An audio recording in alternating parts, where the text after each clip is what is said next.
Don't you just hate it when your Steam account is hacked? I sure as heck do. Get this, so I had some random Chinese guy, I'm just gonna call him Chow Ming, he got access to my Steam account one day by making taking advantage of my mom's not so secure email password. Actually, it was like a 10-year-old email. Like, this is one of those emails you get back when emails costed money. So not only was it hard to change the password on, but it was also quite, most definitely in some form of password leak database.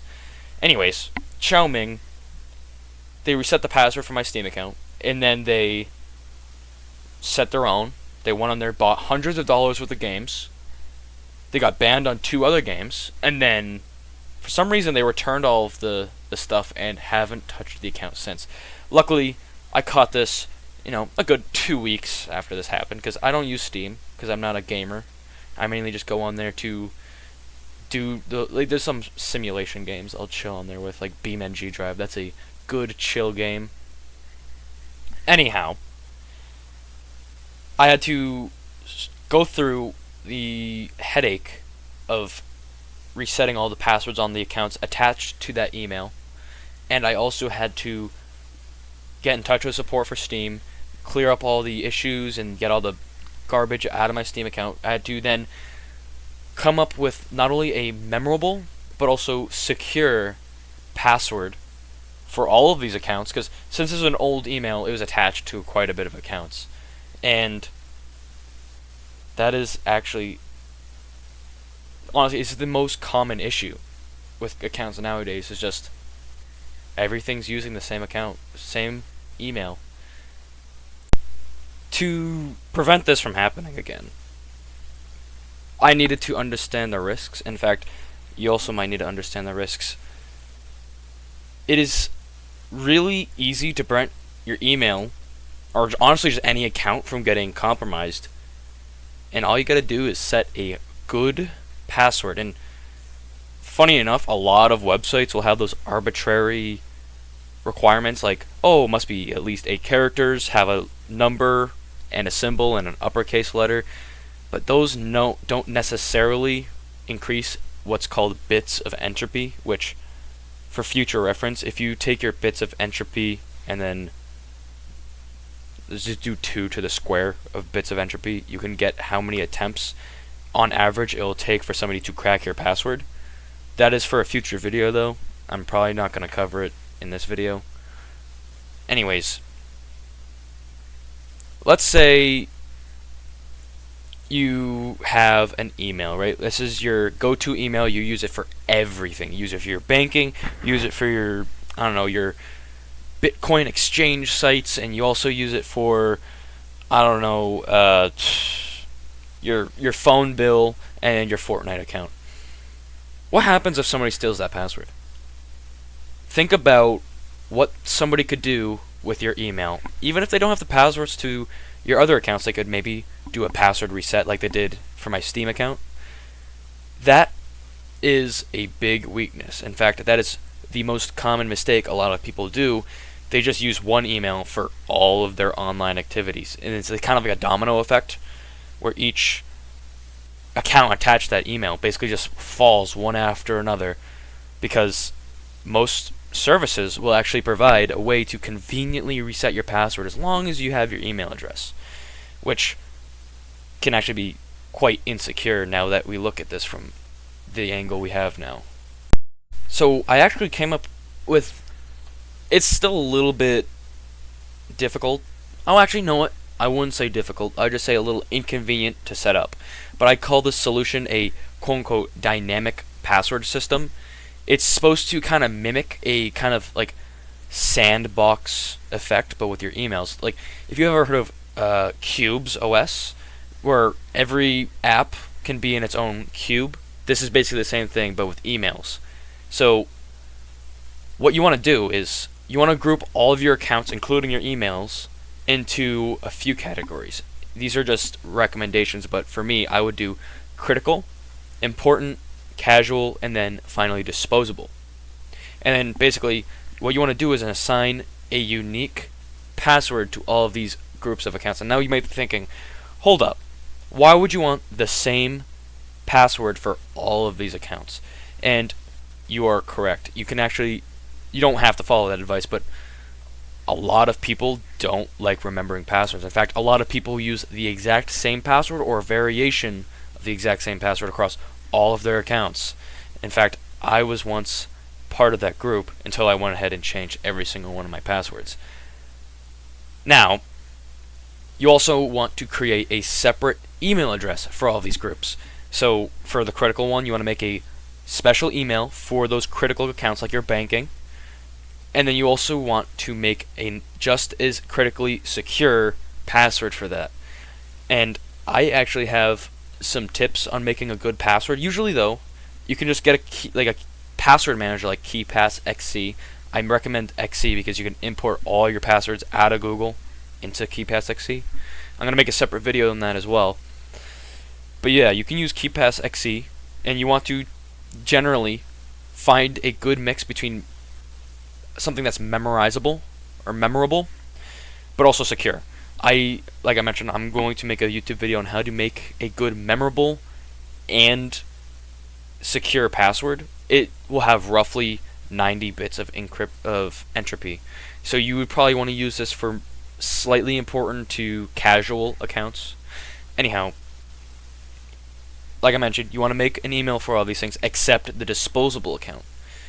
The exposable level of accounts you don't want tied to any of your emails, so you want to use a temporary email service to make those accounts.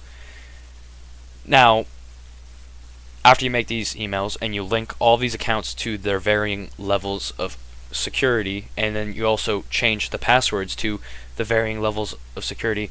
For example, for your critical accounts and email, you want to have super secure passwords. In fact, I would even recommend a unique password for every single one of these accounts in this group. And then for your important, you can probably share some passwords. It can be a little less long, but I'd still recommend it's a password that you have to use a password manager to be able to remember. And then casual, stick with the more memorable but still secure passwords. And then disposable, you can just use whatever the heck you want. Just don't use the same one across these accounts. That is actually one issue, because if somebody finds well, actually, you know what? Just use the exact same password for all the disposable ones. If you don't care about what happens to your accounts, then that's why they're called disposable. I have KeePassXC open now, and this is the screen you get after entering the password for your database. If you are actually making a serious password store, you probably also want to use a key file as well. That makes it so the password is less important, because you'll need both the password and the key file, which is just a very long password in a plain text file to keep your thing nice and secure. Anyhow, over here you got your groups, and you can see I have a recycling bin because I recorded this video multiple times. What are you going to do about it? Anyways, I have critical, important, casual, and disposable. You get extra points if you spell your categories wrong, because even if a hacker ever did get access to your KeePassXC database, if they don't know how to spell critical properly, how are they going to know your critical passwords are in here? It's flawless logic. Anyways, I'm going to show you how to make passwords for these various tiers. So for the first one, for your critical tier, let's say you got a critical bank. I don't know how to spell critical. Anyways, critical bank, and your username is important account 42. And let's say you're going to make a password. The most secure password I can think of is my name and my birth year. And let's see here. Obviously, this is actually it is better than actually entering a birth year, which if we just enter, I don't know, 1989, it goes down. It's still better than, let's say you put in 1, 2, 3, 4. You got the worst. Look at this entire bar here, and look how small this red is taken up. Worst possible password. Don't do this for your critical bank. So you see this little dice icon over near this eye icon as well. Click that, and it will load up a generate password box. And right now I've set it a passphrase. You want to go just a password, and you do not want the length to be 4. For your critical accounts, you want all of your stuff to be at bare minimum 20 characters, and then you want, so by default I think it only comes with these 3 enabled, which you only get up to 100 bits of entropy, which it's okay, it's good, but it can be a lot better. And for your critical stuff, you want the most protection. In fact, for most of your critical accounts, you should definitely sacrifice on convenience in order to have higher security. So in this case, we want a good even number, maybe 35. And if your website supports more than this, I'd even advise 50. But as you saw there, 35 is okay. But now, if your website it supports symbols, it must. If it's a banking app, it goes even higher. And now, even cooler, extended ASCII adds these interesting looking things in here, and now you got an entropy into 337.19. I don't know how you can have 0.19 of a bit, but I don't really care, because this is excellent password quality. Now, go ahead and apply that. That is now your password for your important account at your critical bank. And you can put your URL here, and then you can even assign tags. I personally don't really use tags because, I don't know, just didn't really need them. And then you can add notes. Don't let hackers see.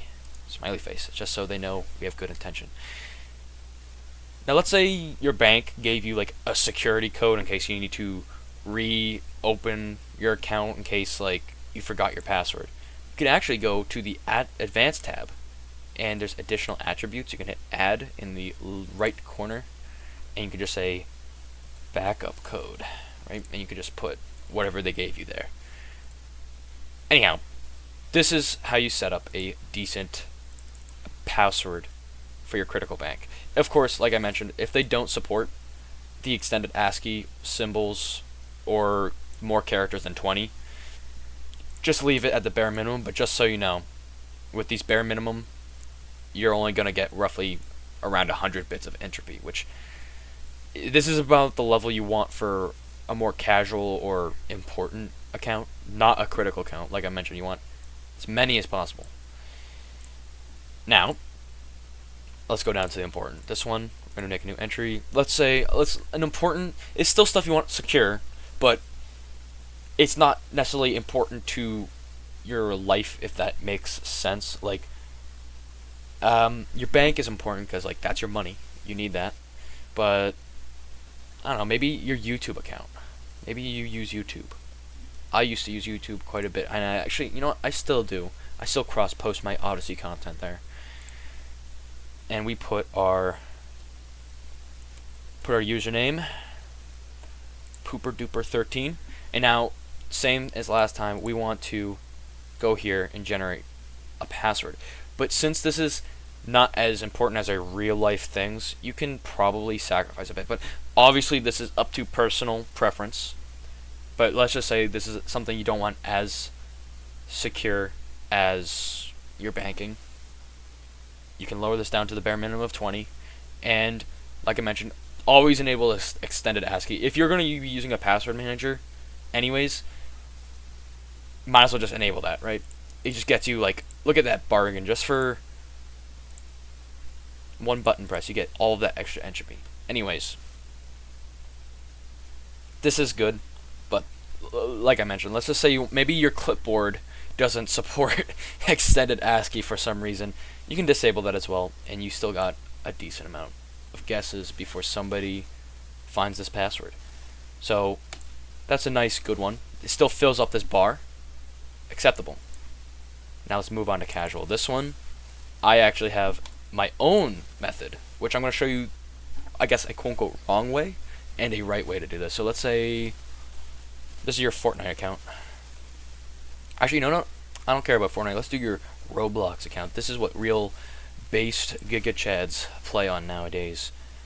and we are playing as Robux Fan 56, because there's 56 Robux fans in the world.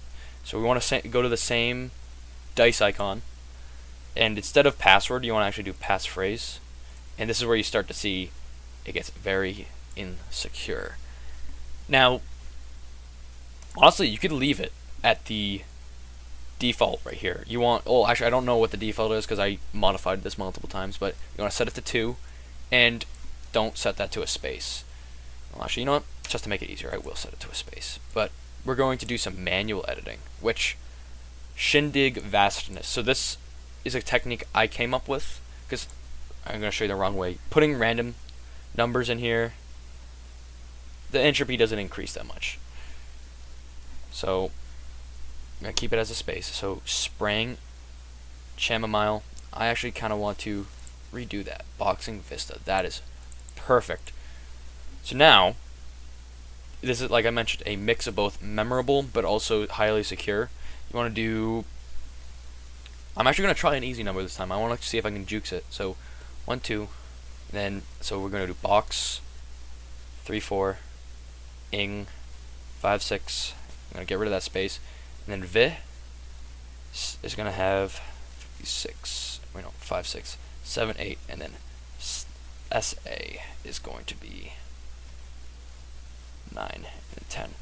So it did not work as I expected. In fact, I think I can load up my example real quick. I'm going to pause the video. Alright, so I went ahead and found my example password, and I came back to see that it is actually even worse than I thought. So, as you can see, it's using just a generic word. In this case, it's 2 random words. There's nonsensical astronomy with a capital letter for both of them, and then just some random words sprinkled throughout. And the entropy is 12 bits. That is not good if you didn't realize, which makes me weirdly confused considering on here for just the normal password you get 95.21 bits of entropy by using nonsensical astronomy as your passphrase. So that is one thing I also realized, that using 2 different things protects against 2 different things. Let me explain. Basically, passphrase, this protects you against dictionary attacks, whereas password is supposed to protect against just brute force. So, in this case, using your passphrase generated from this, and then putting numbers just sprinkled throughout randomly, does get your entropy up for brute forces, but not necessarily for dictionary attacks, which, for a casual account, I'm going to say that this is actually a good compromise, considering, let's say you choose 2 words that are not related to it at all. I don't care about astronomy. I hate astronomy. And nonsensical, I mean, maybe that could relate to me, but it's just a random word. And then you fill that in with random numbers, and you decide, and so the splits are just based off of your brain. There's no character account, like, there's like nonsensical, like the, I don't know what it's called, like the syllables? I didn't take English. It's all up to you, basically. So let's do another example. I want 2 words, please. Face down matter, and you want it to generate with title case. And honestly, the higher the character count for the word, the better. So now with face down matter, we're gonna go back. I'm stupid. Geiger crop. I want to get a better one. Give me possum irregular. I'm gonna copy that. So now we're just gonna do pos ear egule r. So still not the best, but now we go back here, 91-bit entropy, which now that makes me curious. I didn't try this beforehand. Let's just take Aerosol Parkway. So just a standard dictionary is going to have less than 100, or it's just going to be poor quality. So that is one way to make a decent, memorable, but also still secure password for your casual accounts, which I'm going to use my nonsensical astronomy with the random numbers in it. So that's okay. And now disposable. This is important because our Roblox account, it's nice and casual, but it's not disposable, just like here. So new entry. In this, you can do whatever you want. These are the accounts that you just do not care about. Like, you could care less if they got deleted. You could, like, oh darn, my Facebook account got hacked. Oh well. I mean, maybe somebody might treasure their Facebook account, but I personally don't really care about my Facebook account. Let's say you sign up for TikTok, that new app everybody's using, and your username could be, I don't know, fart sniffer, right? And there's no guidelines. You can do whatever you want. You can just do poo bingo as your password. That is that is surprisingly secure. But like mentioned, go for more memorable stuff with your garbage accounts. In fact, I would even argue you can use the same one across all of them. Now, like I mentioned, you could put notes and all this other stuff here, but I'm going to do a more in-depth KeePassXC video where I show you how to actually set it up properly, get all your passwords transferred in from, like, say, like Brave or Chrome or whatever sites are used, like websites or, sorry, no, web browsers are using your passwords. That's the other thing. Don't let your web browser collect your passwords. Sure, it might be cool, but you want to get a actual, like, add-on for, like, this KeePassXC browser, which integrates this program into your browser. Anyhow, I'm going to move on to the next point now. Now, the next thing you want to do is enable two-factor authentication for any website that supports it, especially banking apps. I wouldn't hesitate to put my phone number to those apps, considering they do use those for two-factor authentication. But let's say you're hiding from the IRS for tax evasion, then maybe don't put your phone number in your banking app. In fact, maybe just don't even use a banking app, because you know what they love? They love taxes. Anyhow, let's say your app doesn't support two-factor authentication. You can actually go back to that KeePassXC I just gave a tutorial on and make a new category and call it just doesn't have two-factor authentication. And what you want to do there is make a really secure password for it. Because let's say you have an important account but no two-factor authentication, you could probably elevate that up to an important security level and then just make the password super long and then make it so you have to use a password manager to be able to remember that password. So you can't trust your own brain to memorize that password. You have to entrust encryption. Now, there's a few other things we can talk about. So, like I mentioned, the dynamic password system, just get all your accounts, separate them into their own little email groups with their own separate passwords that are varying in both memorability but then also security. And I also do encourage regular software updates and cautious browsing habits. Like, don't go onto those free Robux websites and enter your Roblox email and password, because that's going to get your Robux stolen. Don't trust them. And also just be vigilant about phishing. So now, let's say you've implemented everything I said in this video.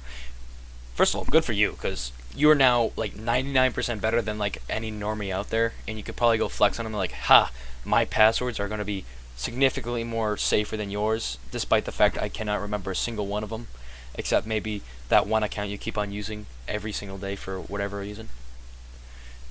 Pointless flex there, but anyways, there's a little bit more you can do. You can go deeper down this rabbit hole. In fact, is your operating system secure? What if your operating system's collecting data on you? Maybe, what if that very banking app you're trying to secure is also collecting your data? What if your credit cards aren't private as you might have thought? Maybe the credit card companies are snooping on you, collecting your data, and then selling that to big tech, which then auctions that off to advertisers. Well, I do actually have another video called Why You Should Use Monero, which untaxed. It's not taxed. It's basically a cryptocurrency that's not taxed. It's secure, and nobody can spy on you for it. It's just like most other bitcoins have a transparent blockchain, but Monero does not. In fact, Monero is probably the true Bitcoin, or I guess cryptocurrency in this situation. I'm also going to make some more videos, and I will also give you a fair warning that Monero video is not of the highest quality, because I was reading from a script for the first time since elementary school, which I think you can hear the level of stuttering in that video.